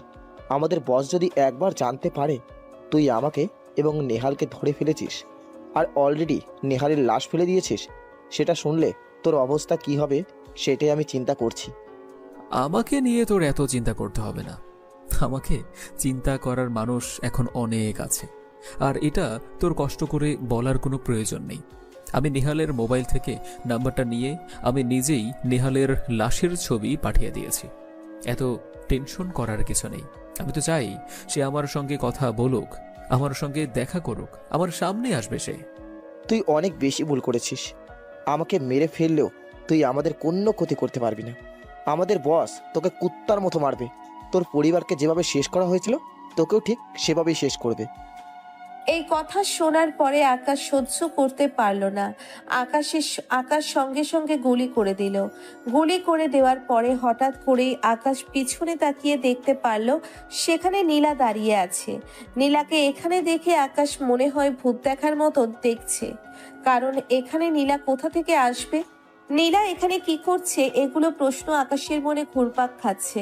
আর তখন নীলা তার সামনে এগিয়ে আসলো, আর এগিয়ে আসার পরে তখন নীলা আকাশকে বলতে শুরু করলো, আমি অনেক দিন ধরেই লক্ষ্য করছি, আমার প্রথম দিনই সন্দেহ হয়েছিল যে ভার্সিটিতে খ্যাত সেজে আসাটা কোনো একটা মিশন রয়েছে। আর এটা যে এই মিশন আমি সত্যিই জানতাম না। আমি তোমার সঙ্গে সত্যি অনেক বেশি অন্যায় করে ফেলেছি। না জেনে না বুঝে তোমার সঙ্গে অনেক কথা শুনিয়ে দিয়েছি। আমার জন্য তুমি অনেক কষ্ট পেয়েছো। আমি জানতাম না যে তুমি সেই আকাশ চৌধুরী। আসলে আমি তেমন কোনো কিছু মনে করিনি, আর যাকে ভালোবাসি তার কথায় কোনো কিছু মনে করতে নেই। একদিন আমি তোমাকে শপিং মলে দেখেছিলাম, আর শপিং মলে তোমাকে দেখেই তোমার প্রেমে পড়ে গিয়েছিলাম। তারপর সিদ্ধান্ত নিলাম এই ভার্সিটিতে আসব আর তোমার সঙ্গে এই নাটকগুলো করব। তাই হয়েছে। আমি সেটা না বুঝে আমি তোমার সঙ্গে দিনের পর দিন ভার্সিটিতে অনেক কথা শুনিয়েছি, অনেক অপমান করেছি। আমি সত্যি বুঝতে পারিনি। প্লিজ তুমি আমাকে ক্ষমা করে দাও। আজকে আমি বাসা থেকে বেরিয়েছিলাম এমনিতেই ঘোরাফেরা করার জন্য, আর হঠাৎ দেখলাম তুমি একটা গাড়িতে উঠে এখানে এসেছো। তারপর আমিও আমার গাড়ি নিয়ে ফলো করতে করতে এখানে চলে এসেছি। এখানে থাকাটা তোমার জন্য নিরাপদ নয়। তুমি তোমার বাসায় চলে যাও, আমার আরও অনেক কাজ আছে। আর আপাতত আমাকে নিয়ে না ভাবলেও চলবে। আমি মানুষটা সত্যিই ভালো না, তোমাকে আমার ভালো লেগেছে, তার জন্য সহ্য করেছি এসব। আমার জীবনে ভালোবাসাটা কখনোই আসবে না। কিন্তু আমি যে তোমাকে ভালোবেসে ফেলেছি সে প্রথম দিন থেকে, আর তার জন্যই তো আমি এমনটা করেছি। না হলে তো আমি কখনোই এমনটা করতাম না। প্লিজ তুমি আমাকে ফিরিয়ে দিও না। আমি সত্যি তোমাকে অনেক বেশি ভালোবাসি। তোমার সরলতা দেখে আমি সত্যি মুগ্ধ হয়েছিলাম। আমি দেখেছি তুমি লুকিয়ে লুকিয়ে এতিমখানায় যাও আর বাচ্চাদেরকে তুমি সাহায্য করো, কিন্তু তোমার নাম বলতে দাও না। এটা সত্যি আমার কাছে অসাধারণ লেগেছে। আজকাল মানুষ করে এগুলো মানুষকে দেখানোর জন্য, কিন্তু তুমি নীরবে ওদের সাহায্য করে যাচ্ছ। ওদের জীবিকা তোমার মাধ্যমে হচ্ছে, তাই এগুলো দেখে তোমার প্রতি আমার শ্রদ্ধা বোধ বেড়ে গেছে। আকাশ তখন নীলাকে তার জোর করে গাড়িতে তুলল আর জুবাইরকে বলল নীলার গাড়িটা তার বাসার সামনে দিয়ে আসার জন্য। আকাশ গাড়ি ড্রাইভিং করে যাচ্ছে আর চুপচাপ ড্রাইভিং করতে করতে নীলার বাসার সামনে চলে আসলো। নীলাকে নামিয়ে দিল। নীলাকে নামিয়ে দেওয়ার পরে নীলা তখন বলতে শুরু করলো, তুমি এটা কি করলে? আমি কি তোমাকে এটার কারণে এত কষ্ট করে ফলো করে তোমার ওইখানে গেলাম? রাস্তার মধ্যে এত কথা বলতে চাইলাম, তুমি কেন কথা বললে না আমার সঙ্গে? আমি কি কোনো অন্যায় করেছি? আমি এখন যে সিচুয়েশনের মধ্যে আছি সেই সিচুয়েশনের মধ্যে থাকলে তুমিও এমনটাই করতে। আমার এখন প্রেম ভালোবাসা এসব করার সময় নয়। যখন হবে তখন হবে, কিন্তু এখন এইসব করার সময় নয়। আমার সামনে অনেক দায়িত্ব, অনেক বড় কর্তব্য রয়েছে। আর কি দায়িত্ব কি কর্তব্য এটা তুমি খুব ভালো করেই জানো। তোমাকে বোঝানোর মতো ক্ষমতা আমার নেই, বুঝে নিও। এভাবেই পার হয়ে গেল বেশ অনেকগুলো দিন। দেশের অবস্থা প্রচুর খারাপ হয়েছে। দেশের মধ্যে বিভিন্ন জায়গায় বোম ব্লাস্ট করেছে আলী আশরাফ। এই আলী আশরাফ হলো তাদের একমাত্র গডফাদার। দেশের এবং বাইরের যত অপকর্ম হয় সবকিছু শুধুমাত্র এই আলী আশরাফের কারণে হয়ে থাকে। টিভিতে সাংবাদিকরা আকাশের ব্যাপারে নিউজ করছে। আকাশ সকল কিছু নিজের হাতে তুলে নিয়েছে। আকাশ তার লোকজন দিয়ে আলী আশরাফের যত জায়গা আছে সবকিছু ধ্বংস করে দিচ্ছে। সাধারণ মানুষ অনেক খুশি। সাধারণ মানুষ এখন একটাই নাম জপ করে, সেটা হলো আকাশ। এদিকে নীলা আকাশের শূন্যতা অনুভব করতে পেরেছে। নীলা এখন আকাশকে প্রচন্ড পরিমাণে ভালোবেসে ফেলেছে।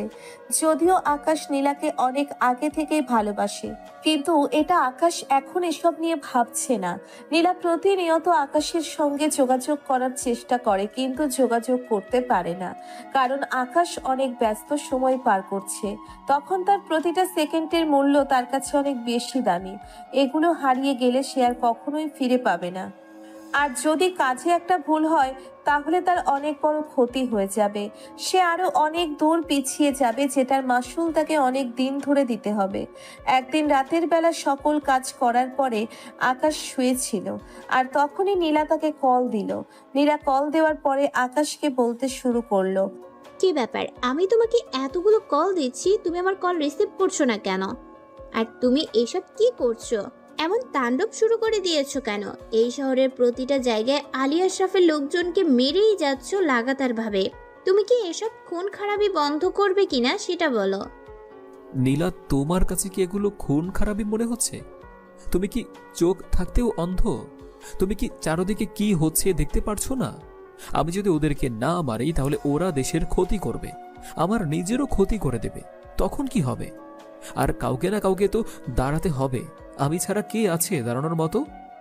আমি এসব কোনো কিছুই জানি না। আমার মতে এগুলো হলো গুন্ডামি মাস্তানি। আমি আন্ডারওয়ার্ল্ডের মাফিয়া কিং সম্পর্কে কোনো কিছুই জানি না, আর জানতেও চাই না। আমি এসব কোনো কিছুই চাই না। আমি শান্তি চাই। তোমাকে নিয়ে আমি শান্তিতে বাঁচতে চাই। নীলা, তুমি বুঝেও না বোঝার ভান কেন করছো? আমি তোমাকে আগেও বলেছি এসব নিয়ে কোনো কথা বলার সময় আমার এখন নেই। আমার কাছে এখন সবচেয়ে বেশি গুরুত্বপূর্ণ হলো আমার এই সিচুয়েশনটা। এ কথা বলার পরে আকাশ কল কেটে দিল। কল কেটে দেওয়ার পরে আকাশ ভাবতে শুরু করলো মেয়েটা তাকে নিয়ে সত্যিই অনেক বেশি ভাবনা চিন্তা করে। কিন্তু সে যদি এখন নীলার মায়ার কাছে আবদ্ধ হয়ে যায় তাহলে সে অনেক বেশি বড় ভুল করবে। এই সুযোগে আলী আশরাফ দেশের মধ্যে আরো অনেক কিছুই করে ফেলতে পারে এবং আরো অনেক ক্ষতির সম্মুখীন হবে সে। এখন যেভাবে আগাচ্ছে আলী আশরাফ 2-3 মাসের মধ্যেই পথে বসে যাবে, এটাই আকাশ করছে এবং এটাই তার স্বপ্ন ছিল। পরদিন সকালবেলা যথারীতি আকাশ ভার্সিটিতে চলে আসলো। সে ভার্সিটিতে আসার পরে দেখতে পেল আজকে রঞ্জিত মল্লিক আসে নাই। আকাশ তার দামি গাড়ি নিয়ে ভার্সিটিতে এসেছে, আর তার পিছনে প্রায় 7-8টা গাড়ি রয়েছে, আর সকলেই নেমে আকাশের দিকে দাঁড়িয়ে আছে। এটা দেখে সবাই আকাশের দিকেই তাকিয়ে আছে, কারণ তারা এতদিন যে ছেলেটাকে জানতো, আজকে সেই ছেলেটাই এত দামি গাড়ি এবং এত সিকিউরিটি নিয়ে এসে ভার্সিটিতে এসেছে। এটার কারণেই সবাই আকাশের দিকেই তাকিয়ে আছে। রঞ্জিত মল্লিকের সঙ্গে যারা যারা যুক্ত আছে সবাইকে ওদের সামনেই পড়ে যাবে। সকলের বুঝতে বাকি রইল না যে এটা কে এসেছে ভার্সিটিতে, আর এতদিন কাকে তারা এত অপমান করেছিল, এত কথা শুনিয়েছিল। সকলেই মাথা নিচু করে আছে, কারণ মোটামুটি সবাই আকাশকে তুচ্ছ তাচ্ছিল্য করে অপমান করেছিল। তখন আকাশের কাছে জুবাইর এসে বলতে শুরু করলো, ভাই একটা খারাপ সংবাদ আছে। খারাপ সংবাদটা হলো নীলাকে ওরা তুলে নিয়ে গেছে, সঙ্গে নীলার মা বাবাকেও। এইটারই ভয় পাচ্ছিলাম আমি। মেয়েটাকে এত করে বললাম যে বাইরে বের হওয়ার কোনো প্রয়োজন নেই, আমার কারণে হলেও তাকে তুলে নিয়ে যেতে পারে। এখন আমাকে ওরা ব্ল্যাকমেল করবে, সব কিছু শেষ হয়ে গেল। আমি যেতে যেতে ওরা তাকে তুলে নিয়েছে। ভাই এখন কি করব? আমাদের যত জায়গায় যত ছেলেপেলে রয়েছে সবাইকে খবর দেই আর মূল অ্যাটাকের জন্য তৈরি হতে বলি। ওরাও মোটা টাকার জন্য তৈরি হয়ে গেছে, এটা তো 100% ঠিক। হ্যাঁ, এটা ঠিক যে ওরা মূল অ্যাটাক করার জন্য তৈরি হয়ে গেছে। ঠিক আছে, আমার যত জায়গায় লোকজন আছে সবাইকে খবর দে। সবাইকে আজকে সন্ধ্যার মধ্যে আমি আমার গোডাউনের সামনে দেখতে চাই। এই কথা বলার পরে জুবাইর চলে গেল। জুবাইর চলে যাওয়ার পরে গাড়িতে করে আকাশ কমিশনারের বাসায় চলে আসলো। কমিশনারের বাসার সামনে এসে গাড়ি রেখে দিয়ে ভিতরে প্রবেশ করলো। ভিতরে প্রবেশ করার পরে কমিশনার আকাশকে দেখে অবাক হয়ে গেল, আর কমিশনার আকাশকে দেখে বলতে শুরু করলো, কি ব্যাপার, তুমি আজকে নিজে থেকে এখানে এসেছ? নিজে থেকে ধরা দিতে এসেছ? যাক, ভালো কথা, নিজে থেকে ধরা দিতে এসেছ। এটা সত্যি তোমার কাছ থেকে আমি আশা করেছিলাম না। আপনার কি মনে হয় আমি আপনার কাছে এখন স্যারেন্ডার করতে এসেছি? আমার কাজ শেষ না হওয়া পর্যন্ত আমাকে আপনি অ্যারেস্ট করতে পারবেন না। আমাকে কি মামলায় অ্যারেস্ট করবেন? থানায় কি কোনো মামলা আছে নাকি, না কোনো প্রমাণ পেয়েছেন আমার নামে? তাহলে কেন অ্যারেস্ট করবেন আপনি? আপনার সমস্যাটা কোথায় আমাকে নিয়ে? দেখো, দেশের মধ্যে আইন নামে কিছু একটা আছে। তুমি যদি এভাবে নিজের হাতে সব কিছু তুলে নাও, তাহলে দেশের মানুষের মধ্যে প্রশাসনের প্রতি কোনো আস্থা থাকবে না। তাই তোমার এই কাজটা করা উচিত হচ্ছে না। আলী আশরাফকে আমি আপনাদের হাতে তুলে দেব। আমি তাকে মারব না। প্রাণে মেরে ফেললে তো সব কিছুই শেষ হয়ে যাবে। আপনারাই তো এটার পরে বিচার করবেন। কিন্তু আলী আশরাফকে ধরা না পর্যন্ত আমি আমার আত্মসমর্পণ করব না। আর আমার ব্যাপারে এমন কোনো প্রমাণ নেই যে আপনি আমাকে অ্যারেস্ট করবেন। আর সমস্যাটা কি আপনার? আমি কোনো খারাপ কাজ করেছি? নাকি আমার লোকেরা কাউকে গিয়ে পিটিয়েছে? নাকি আমার লোকেরা কাউকে ধর্ষণ করেছে? দেশের মধ্যে এখন শান্তি বিরাজ করেছে শুধুমাত্র আমার জন্য। আমি করিয়ে দেখেছি। সব কিছু বুঝতে পারলাম, আর তুমি যেটা করছো এটা আসলে অন্যায় করছো। তোমার এই কাজটা করা ঠিক হচ্ছে না। এই কাজটা তোমার করার কথা নয়। দেখুন কমিশনার সাহেব, আমি আপনার কাছে এসেছি একটা খবর জানানোর জন্য। আমার হবু বউ কিডন্যাপ হয়ে গিয়েছে। আপনারা এর বিরুদ্ধে ব্যবস্থা নেবেন। এতদিন জানতাম আকাশ চৌধুরী একজন শক্ত মনের মানুষ, কিন্তু তার যে দুর্বলতা আছে এটা তো জানা ছিল না। সে নিশ্চয়ই অনেক সুন্দরী হবে দেখতে, পুরো নায়িকাদের মতো। তার ছবিটা আছে নাকি? আমাদের কাছে দাও, আমরাও একটু দেখি। আর কিডন্যাপ করে নিয়ে গেছে? তোমার সুন্দরী বউ আছে দেখি তো কিডন্যাপ করে নিয়ে গেছে। কমিশনার সাহেব, আমি কি আপনার এসব বাজে কথা শোনার জন্য এখানে এসেছি? আমি আপনার বাজে কথা শোনার জন্য এখানে আসেনি। আপনি আমার কথাটা শুনবেন কিনা? আমার হবু বউ কিডন্যাপ হয়ে গিয়েছে। আপনারা কি ব্যবস্থা নেবেন? এই বলে কমিশনার আকাশের হাত থেকে মোবাইলটা নিয়ে নীলার ছবিটা দেখতে শুরু করলো। আর নীলার ছবিটা দেখতে দেখতে জুম করতে শুরু করলো, আর অনেক অঙ্গভঙ্গি করতে শুরু করলো। আর তখন আকাশ কোনো কিছু না বলেই গুলি করে দেয়। গুলি করার পরে তখন আকাশ তাকে আবার বলতে থাকে, তোকে একটু আমি চেক করে দেখলাম যে তুই আসলেও খারাপ মানুষ কিনা। এতদিন তোর ব্যাপারে শুনেছিলাম, কিন্তু ততটা বিশ্বাস করেনি। আজকে হাতে নাতে প্রমাণ নিয়ে তারপরেই তোকে মারব।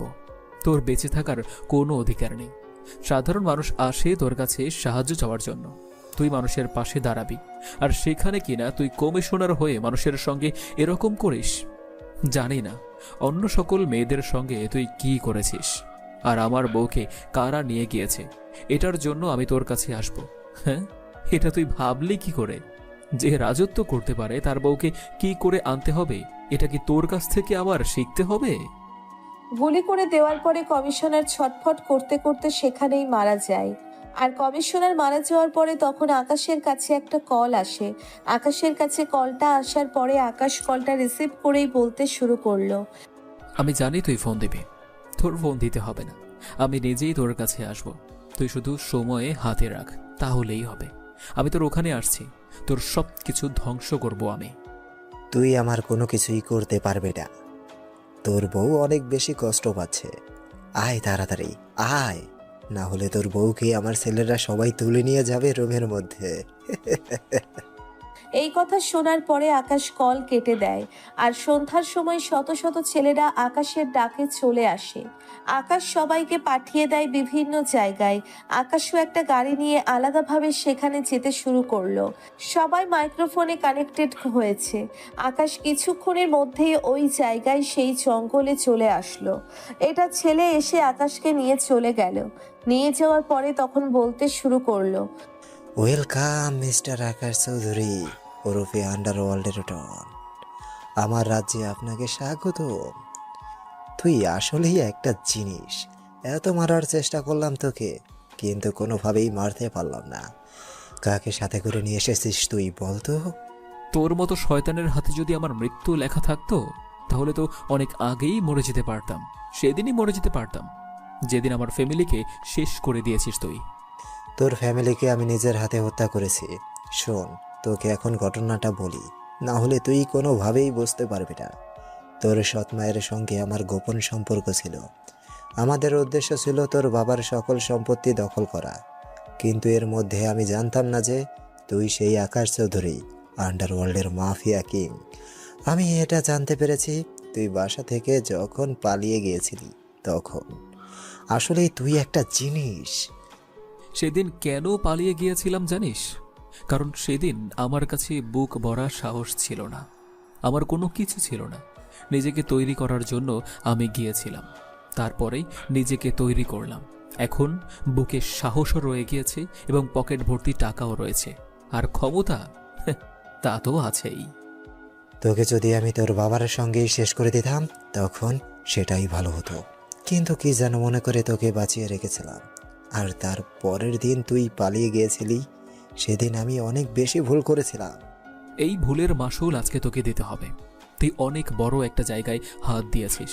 আমার পুরো পরিবারকে শেষ করে দেওয়ার পরে তুই আজকে আমার নীলাকে তুলে এনেছিস।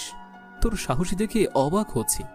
আমি যাকে নিয়ে সারাটা জীবন সংসার করব, যাকে আমি ভালোবাসি, তুই তাকে এনেছিস। তোর সাহস তো কম নয়।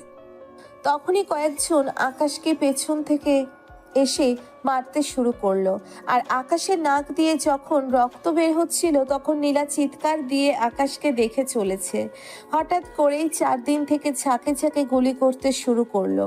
আর আকাশ তখন হাসতে শুরু করলো। তারপরে আকাশ গিয়ে নীলাকে ছাড়িয়ে দিল। ছাড়িয়ে নেওয়ার পরে নীলা কান্না করতে করতে আকাশকে জড়িয়ে ধরে বলতে লাগলো, অনেক ভালোবাসি তোমাকে, অনেক কষ্ট দিয়েছো আমাকে, আর কষ্ট দিও না প্লিজ। আমি আর সইতে পারছি না, এবার নিজের কাছে নাও। আর কত কষ্ট দিবে আমাকে? আর কখনোই কষ্ট দেব না। এবার থেকে বুকের মাঝে আগলে রাখবো। তুমি এখন আমার গাড়িতে গিয়ে বসো। গাড়ি থেকে একদম বের হবে না তুমি। আকাশ জোর করে নীলাকে তার গাড়িতে তুলে দিয়ে আসলো। নীলা গাড়িতে বসে আছে আর এদিকে আকাশ গুলি করে চলছে। এভাবে প্রায় 10 থেকে 15 মিনিট গোলাগুলি চলার পরে আলী আশরাফের লোকজন না পেরে পালিয়ে যেতে শুরু করলো। কিন্তু আকাশের লোকজন তাদেরকে মেরে ফেলে। আর আকাশও আশরাফ এবং রঞ্জিত মল্লিককে ধরে ফেললো। ধরে ফেলার পরে ইচ্ছে মতো দুইটাকে মারতে শুরু করলো। আর তখন রঞ্জিত মল্লিক বলতে লাগলো, আমি যদি জানতে পারতাম যে তুই সেই আকাশ চৌধুরী, তাহলে তোকে আমি অনেক আগেই মেরে ফেলতাম ভার্সিটিতে। আজকে আর এই দিন দেখতে হতো না। ভেবেছিলাম আমি রাজত্ব করব, কিন্তু হয়ে উঠলো না। তোর রাজত্ব করার দিন শেষ। তোরা আবার যে ক্ষতি করেছিস না, তোদেরকে মেরে ফেললেও এই ক্ষতি ফিরে আসবে না। কিন্তু তোরা বেঁচে থাকলে এই দেশের কোনোদিন উন্নতি হবে না। এই দেশের শুধুমাত্র অবনতিই হবে। এই কথা বলার পরে আকাশ আর সহ্য করতে না পেরে গুলি করে দিল। আর গুলি করে দেওয়ার পরে ছটফট করতে করতে সেখানেই মারা গেল রঞ্জিত এবং আলী আশরাফ। আজকে থেকে তাদের খেল খতম হলো। আর তখনই গাড়ি থেকে নীলা দৌড়ে এসে তাকে জড়িয়ে ধরলো। নীলা জড়িয়ে ধরার পরে কান্না করতে থাকে। নীলা জড়িয়ে ধরার পরে কান্না করতে শুরু করলো। আর তখনই পুলিশের গাড়ি চলে আসলো। আর পুলিশ আকাশকে অ্যারেস্ট করলো। আর আদালতে রায় হলো আকাশেরও 6 মাসের জেল। আর দেখতে দেখতে 6টা মাস পার হয়ে গেল। আজকে 6 মাস পরে আকাশ জেল থেকে বের হলো। আদালত সবকিছু বিবেচনা করে রায় দিয়েছে। আকাশ এবং নীলার আজকে বিয়ে হয়ে গেল ধুমধাম করে। আকাশ এখন দাঁড়িয়ে আছে বাসর ঘরের সামনে। ভিতরে যেতে দেরি হচ্ছে দেখে নীলা নিজেই বাইরে এসে বলতে শুরু করলো, কি ব্যাপার? আমি সেই কখন থেকে তোমার জন্য ভেতরে অপেক্ষা করছি। এতক্ষণ লাগে বাসর ঘরে প্রবেশ করতে? তুমি এত শক্ত একটা মানুষ, এখন হাত পা এভাবে কাঁপছে কেন? তুমি কেন আসলে? আমি তো এখনই ভিতরে যেতাম। আর কে বলেছে আমি ভয় পাচ্ছি? আমি ভয়ের কারণে ভিতরে ঢুকিনি না। আসলে সবাই আমার সঙ্গে দেখা করতে এসেছে, তাই সবার সঙ্গে কথা বলেছে, আড্ডা দিয়েছি। এটা ছাড়া আর কোনো কিছুই না। আমি তোমার চোখ দেখেই বুঝতে পারছি তুমি নিজে কতটা ভয় পাচ্ছ। আচ্ছা থাক, এত ভয় পেতে হবে না, চলো আজকে এই নিয়মটা না হয় আমি নিজেই শুরু করি। জামাইকে নিয়ে বাসর ঘরে প্রবেশ করব। ঠিক আছে, তাহলে আমার দায়িত্ব কর্তব্য সব কিছু আজকে তুমি নিজেই পালন করো। আমি তো এসবের কোনো কিছুই বুঝি না। তুমি না হয় আমাকে সব কিছু বুঝিয়ে দিও, আদরটাও না হয় একটু বেশিই পাওয়া যাবে। আর একটা কথাও বলবে না। অনেক লোকজন আছে, এত জোরে জোরে কি আর এসব কথা বলতে হয়? এসব কথা বলতে হয় নিরিবিলিতে, নিজের স্ত্রীর সঙ্গে। আকাশ একথা শুনে নীলাকে কোলে তুলে নিল। নীলাকে কোলে তুলে নেওয়ার পরে নীলাকে নিয়ে ভিতরে গিয়ে দরজা বন্ধ করে দিল। তারপর ভিতরে কি হলো সেটা আপনাদের না জানলেও চলবে।